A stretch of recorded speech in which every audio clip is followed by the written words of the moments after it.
ऐसे ही बंद कर दिया गया है।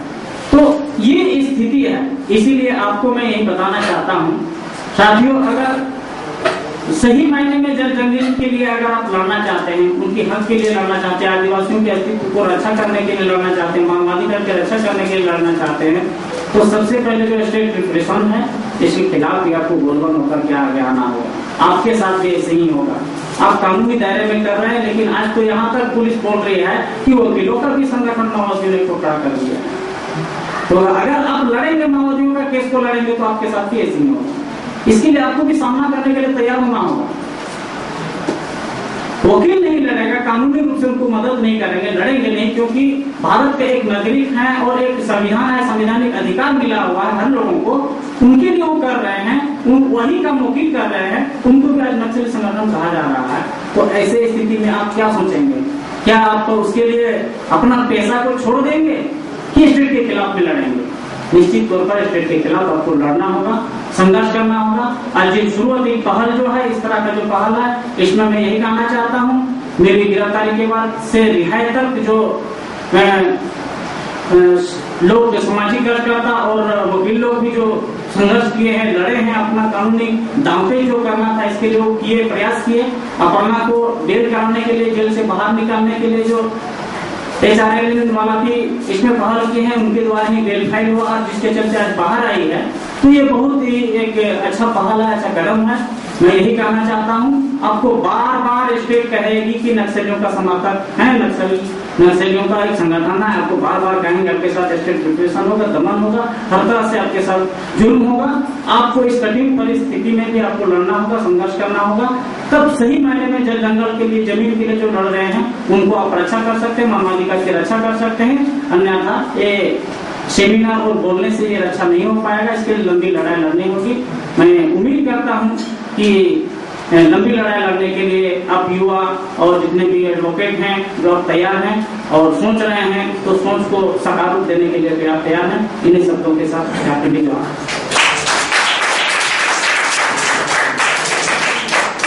अभी मेरी पत्नी कुछ संक्षेप में अपनी अनुभव बताएंगी कि किस तरह हुआ था, क्यों हुआ था इनके साथ।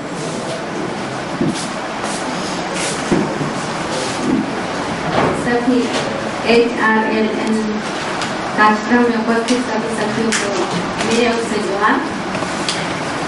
साथियों, खासकर मैं मेरे बारे में बताना चाहती हूँ, क्योंकि मैं जब से मेरे पति जितेंद्र राठी की फांसी की सजा हुई, तब से मैं पूरा जोशों के साथ रांची शहर में आए। उसके पहले भी आए थे, इनके साथ कुछ लोगों से ही परिचित थे, पर इनका मौत की सजा भी इसके बाद से जब आने लगे जो कुंवर राय के साथी लोग और बिजली लोग हमसे संपर्क किए, और उन्हीं के माध्यम से बहुत लोगों के साथ मैं परिचित हुई। और उसी समय से मैंने और शहर रांची सहित दिल्ली या कोलकाता या हैदराबाद इनकी मौत की सजा में काफी मैं शहर में ज्यादातर घूमी और इनकी रिहाई के लिए आंदोलन में भूमिका लिए। तब इससे अंतिम में अपने बताए जो ये जब निकलने वाले ही थे, तब ही मैं एक कार्यक्रम था हैदराबाद में, वहाँ हमको बुलाया गया था कि पति जेल में रहने के चलते जहाँ भी कार्यक्रम होता था इस रूप से हमको बुलाया गया, और उस तरह जहाँ बुलाया हम वहाँ उपस्थित होकर अपनी जो समस्या बीत रही है और पति पर जो दमन हो रही है, इसके बारे में मैं खुल करके कहीं भी जा करके मैं अपनी बात रखी। बस जिस दिन मैं हैदराबाद जाने के लिए ट्रेन बैठ रही थी हटिया स्टेशन में, तभी हम लोग को गिरफ्तार कर CRPF के कैंप में लाया जाता है और वहाँ पूछताछ कर रहा है कि तुम लोग कहाँ जा रहे हैं। हम लोग बोल दिए हम लोग हैदराबाद में कार्यक्रम है, वहाँ हम लोग को बुला रहा है, वहाँ जा रहे हैं। तो ऐसा करके क्या कार्यक्रम है, जेल में बंद है राजनीतिक बंदियों का, तो मेरे पति भी जेल में बंद है, इसलिए हमको बुलाया है, अपना समस्या बात रखने के लिए मैं जा रही हूँ। तो इस रूप से कहा, तो नाम सबको हम लोग 4 साथी थे, 4 में सबको को नाम पूछ लेता था, बाद में आपको पूछता था। मैं सब बोलती, मेरा नाम अपर्णा मार्डी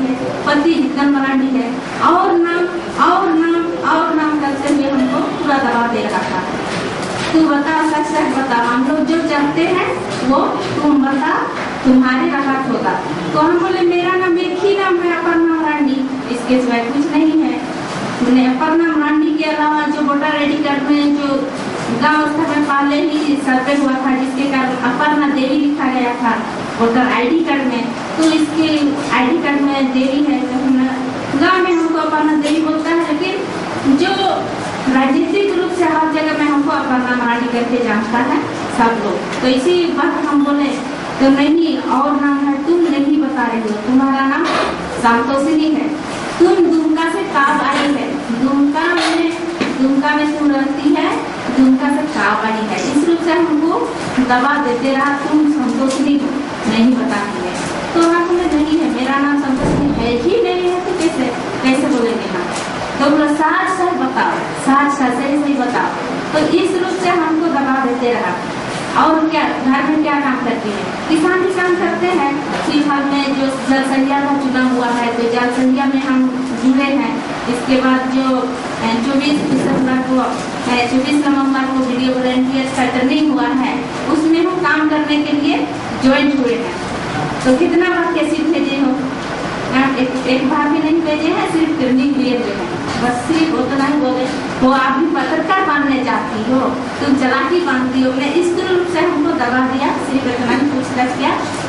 इसके बाद जब वहाँ से हम लोग पूछताछ करते हुए यहाँ कुटवाली थाना महिला को संघ में लाते हैं, वहाँ भी लोग आ रहे हैं, पूरा स्टाइल से पूछ रहा है संतोषिनी संतोषिनी। तो हम लोग सब चुपचाप है, उन लोग भी नहीं जानते संतोषिनी किनका है, कोई नहीं है संतोषिनी नाम। तो सब वही नाम से सब कोई बोल रहा है, तो हम लोग चुपचाप है, सिर्फ हमको पूरा गौर से देखता है, चले जाते हैं।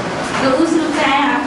जब 9 तारीख रात हो रहा है, तो उस दिन मैंने बड़े से बोला साहिब आया है, अब कौन साहिब था हमको उतना पता नहीं था, तो उनके सामने हमको बुलाया।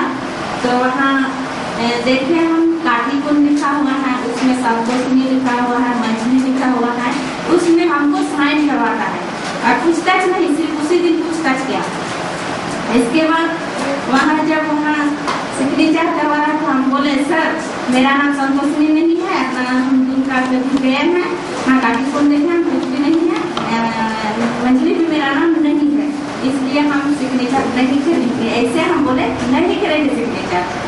तो उन लोग बोला अगर नहीं करेगी तो तुम्हारा नाम लिख दो, अगर तुम्हारा नाम नहीं है इसमें तो तुम्हारा नाम लिख दो। तो उस समय में उसमें सिग्नेचर कर दी अपर्णा मरांडी। तो उस रूप से हमको वहाँ केस बना दिया। हाँ, अपर्णा देवी मरांडी कोर्ट में लिखे थे, तो अपर्णा देवी वोटर आईडी कार्ड में था, तो इसलिए अपर्णा देवी मरांडी कर दिए। क्योंकि जल सैया के खाता में है, मेरा बैंक अकाउंट में है अपर्णा मरांडी, तो इसी अपर्णा देवी, तो इसीलिए हम उस सोच करके हम उसी में लिख दिए। तो इस रूप से हमको फंसाया। इसके बाद वहाँ भी फंसाने के लिए इन लोग का तरीका, जब मोबाइल रिंग हो रहा है तो उन लोग बोल रहा है देखिए दुमका से मुकेश का फोन आ रहा है, बोल रही हम दुमका में नहीं रहती है, वो रहते हैं, मैंने वैसा हमको बोल रहा है। तो हम बोले दुमका का नंबर है ही नहीं, और मुकेश नाम का मेरा मोबाइल में नाम है ही नहीं। नंबर था वीडियो वॉलंटियर्स का एक लड़का का देवघर का था मुकेश नाम से। तो लेकिन इस रूप से हमको वैसा ही बताया।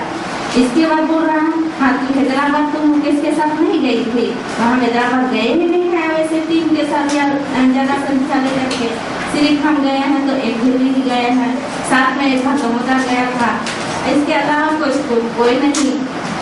तो इस रूप से मैंने हमको दबा देते रहा। अंतिम में जो 10 तारीख यहाँ कोर्ट में पेश किया, पेश करने के बाद वहाँ 10 तारीख रात को मुफासिल थाना दुमका में रखा। तो वहाँ रखने के बाद भी वही पूछ रहा था तुम सही बताओ दुमका में रहती है कि नहीं, तेरा नाम संतोषिनी है कि नहीं, तुम मुकेश को जानती है कि नहीं। तो यही दबाव हमको देते रहा। तो हम बोला मुकेश को भी मैं नहीं जानती हूँ, मेरा नाम संतोषिनी नहीं है, ना मैं दुमका कभी आई हूँ। तो इसलिए अगर तू सच बोलती हो, तुम झूठ बोल रही हो, मैंने इस रूप से हमको मैंने कसम खिलवाया बच्चा से। तो हम कसम खा लिए हम दुमका कभी नहीं आए हैं, मेरा नाम संतोषिनी नहीं है। तो इस रूप से कहा तुम सच नहीं बता रही हो, हम लोग साफ जानते हैं तुम झूठ बोल रही हो, तुम दुमका में रहती हो, मैंने यही तुम दुमका में रहती हो, तुम झूठ बोल रही हो, हम लोग सब जानते हैं।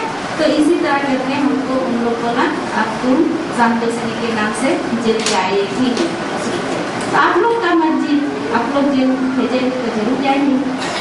तो उस रूप से वहाँ पूछताछ की अंतिम में, इसके बाद हम जेल भेज दिया 11 तारीख 4 बजे, हमने जेल हम लोग गए। तो उसके बाद वहाँ जाने के बाद तो मैंने जेल का जो ट्रस्ट है वहाँ सबसे पहले तो शुरू दिन आपको लाभ खाना होगा, कोई सा जगह में रखेगा, सब कोई बाहर से थोड़ा सा टाच करेगा, चाहे तो इस रूप से हमें तो बहुत अच्छा नहीं लगता है शुरू दिन इस रूप से जेल पे। तो उस रूप से वहाँ का कष्ट तो जेल है, इसलिए बहुत ही कष्ट है, अच्छा तो नहीं कहेंगे। तो उस रूप से इसके बाद हम लोग का जो मुलाकाती के लिए भी हम लोग का वहाँ नक्सली केस में जो क्या है वहाँ भी हमको पूछताछ किया। एक दिन ऑफिस में बुलाया, वहाँ पूछताछ किया तुम क्या कर रही थी, 300 जानते हैं कहाँ कहाँ घूमी है, तो मैं ऐसी कहाँ गई थी, हम नहीं छुपाया, तो सब बता दिए। 300 जानते हैं, सारा कुछ कितने लोग को सब बता दिए, 300 जानते हैं, दिल्ली का किनको बने हर जगह का हमें बताते थे। तो ऐसे बात हमको बोला कि तुम ह्यूमन राइट्स में कोई लिखित भेजे हैं, ऐसे हमको पूछा। तो हम बोले सर लिखित हम नहीं भेजे हैं, लेकिन ह्यूमन राइट्स के लोग हमको अच्छी तरह से जानते हैं, मैंने इस रूप से हम अच्छी तरह से जानते हैं। तो इतना पूछताछ किया, जब तब तक मैंने 3 महीना नहीं हुआ था होने का था। तो इसके बाद पूछताछ करके उसमें दोस्त था, बड़े बड़े लोग भी हम लोग पूछा, सुप्रिंटेंडेंट को ऑफिस में ले जा करके। इसके बाद जो जी मैंने चार्जशीट आ रहा है और मुलाकाती के लिए हम लोग के लिए इतना दिक्कत करता है कि जल्दी से हम लोग को नहीं मिलने देता है। वहाँ नक्सल केस जो भी है वो कष्ट करना पड़ता है, वो भी मैंने 12 बजे समय 12 बजे मिलने देता है। और जिला साहब रहेंगे, जिला साहब एक करके में जो भी सामान जाएगा जिला साहब देखेगा, पैसा से लेकर के जो भी छोटा चीज थी वो जांच करेगा अच्छा से, तब समझ जाएगा उसी। तो तब तक तो मेरे पास कोई नहीं मुलाकाती गए थे। एक बार यही लोगों की मेरे इधर से जो भेजा गया था वही गया, इसके बाद घर से तो कोई नहीं जा पाएगा। मैं भी सोची थी मेरे मुलाकाती तो नहीं आ पाएंगे, क्योंकि मेरा बच्चे जेल में है ना, तो जेल में डाल दिया। तो इस रूप से समस्या झेलना पड़ा, जिसमें मैंने बहुत ही कठिनाई झेलना पड़ा। तो एक मैंने नक्सली नाम होने के चलते भी और नक्सली के नाम पर इस तरह का समस्या झेलना पड़ रहा है। और बाकी एक ऐसा लड़की थी वहाँ की जो एकदम कुछ